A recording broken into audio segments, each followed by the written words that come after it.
The night she disappeared was supposed to be just another forgettable Saturday. Earlier that day, Amelia had tossed out a casual line about staying the night at her friend Clara's place. Girls' night, she said, all breezy smiles and casual charm. Wine, movies, the usual. I nodded, trying not to dwell on the way her gaze shifted, just a second too quickly, just enough to scratch at something uneasy in my chest. I didn't press. I just watched her walk out the door, her phone already switched to Do Not Disturb before she even turned the engine. No goodbye kiss, just a distracted see you tomorrow. Something in my gut coiled the moment the door clicked shut. I didn't know why.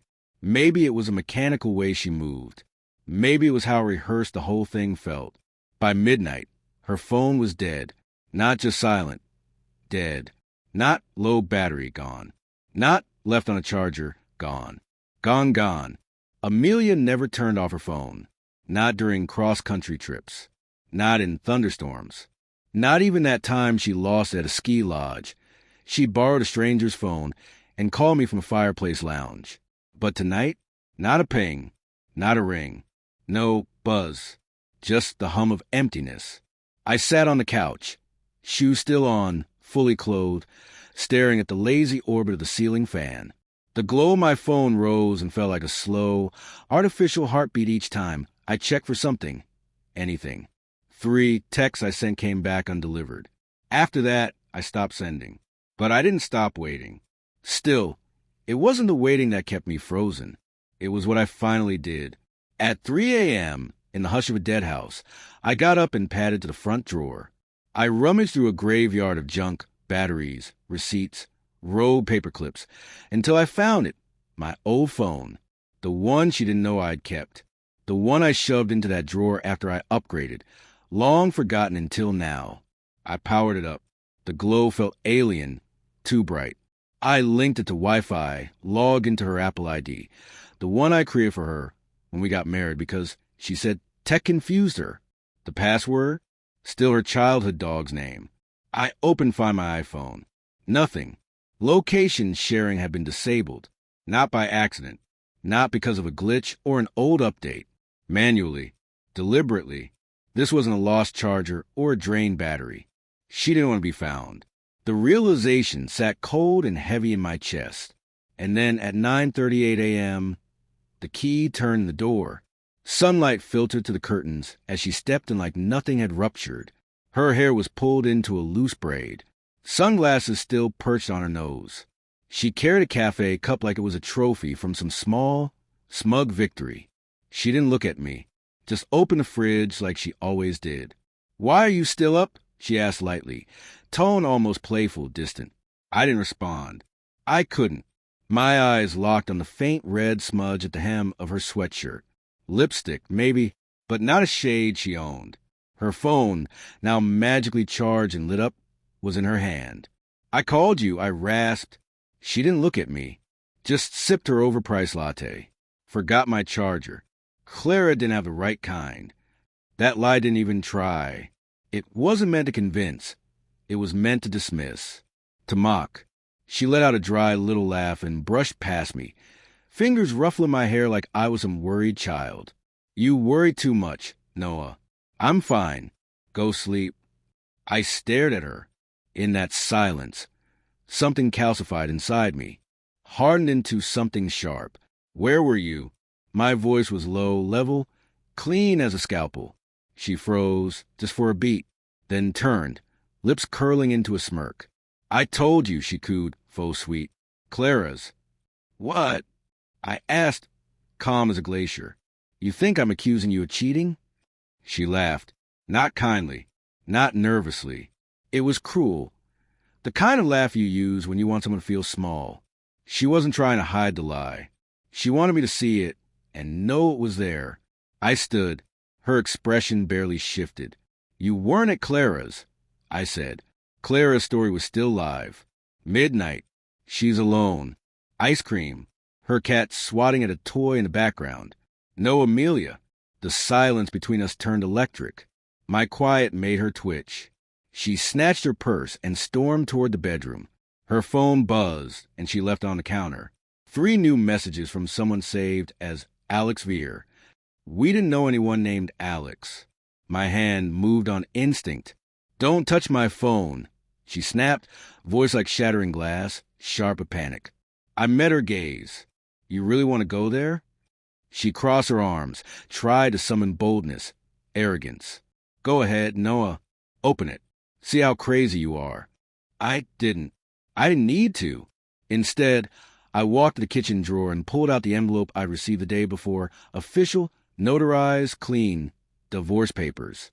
I placed them gently next to her untouched latte. Her face paled. The defiance in her eyes faltered. Arms still crossed, but the fortress was cracking. "You're overreacting," she muttered, glancing at the papers, then back at me. "Seriously? A dead phone? That's your grand finale? You're tearing apart our marriage because I forgot a charger?" Silence hung heavy. She always wielded silence like a scalpel, slicing deep until I bled. But not today. "I wasn't cheating," she murmured finally, voice shaky. Not from guilt, but from the strain of keeping up a rehearsed lie. "You're paranoid, Noah. You've always been that way." There it was. The script. The tired line she pulled out every time I got too close to the truth. I didn't blink. "You want to talk about paranoia?" I said evenly. "Let's talk about Alex Vet Care." She stiffened. Then, too quickly, too easily, she answered, "That's Clara's ex. He's a vet. She's thinking of getting a dog. She used my number on the forms." Too smooth, scripted, like she'd rehearsed it. "Prove it," I said. "No." "Why not?"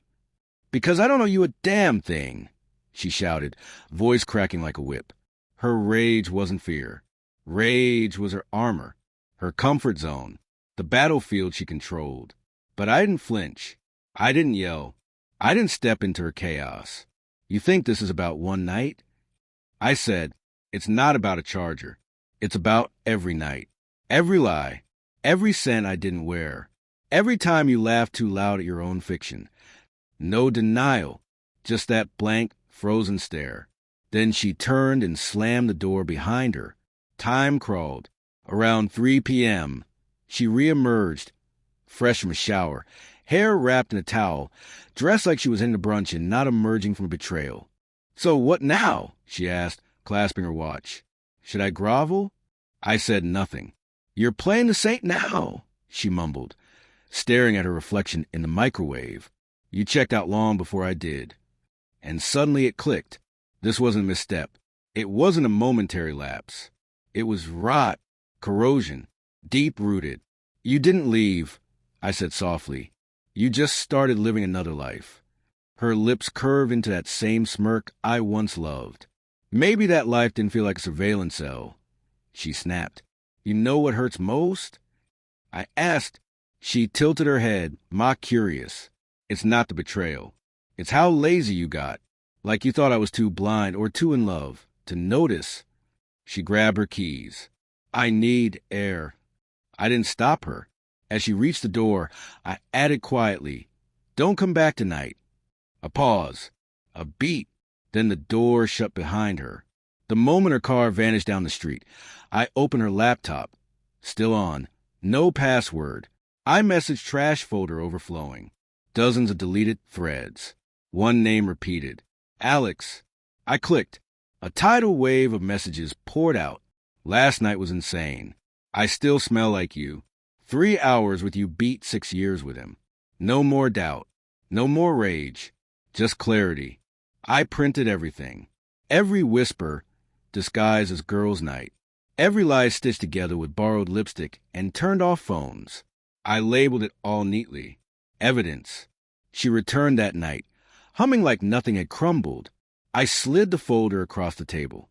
She opened it. Pages flipped. Her expression twisted. But no tears. No apology. Just a cold, brittle smile. "So this is what we're doing now," she said, voice glinting like frost. "This is the truth," I replied. She gave a short, bitter laugh. "You hacked me. You forfeited privacy when you abandoned loyalty." Her voice dropped. "You think this makes you noble?" I didn't answer. She crossed her arms. Her eyes, like winter glass, locked onto mine. "So what now? You want me to go?" I nodded once. She packed with eerie grace, humming as she folded sweaters like it was a weekend trip, not exile. At the door, she turned. "I never loved him," she said flatly. I didn't flinch. "He didn't need me to," she added, venom seeping into her voice. "He wanted me. You just wanted a picture-perfect wife." I stepped forward. "You wanted the woman you pretended to be." She opened her mouth, then closed it. That final smirk danced back to her lips. "I'll text when I need to get the rest," she said. I didn't reply. She left, and for the first time in years, the silence didn't feel hollow. It felt like peace. I sat on the edge of the bed, staring at the imprint her head had left on the pillow. That morning wasn't the end of her. It was the end of the illusion, and I wasn't waiting anymore. I was free,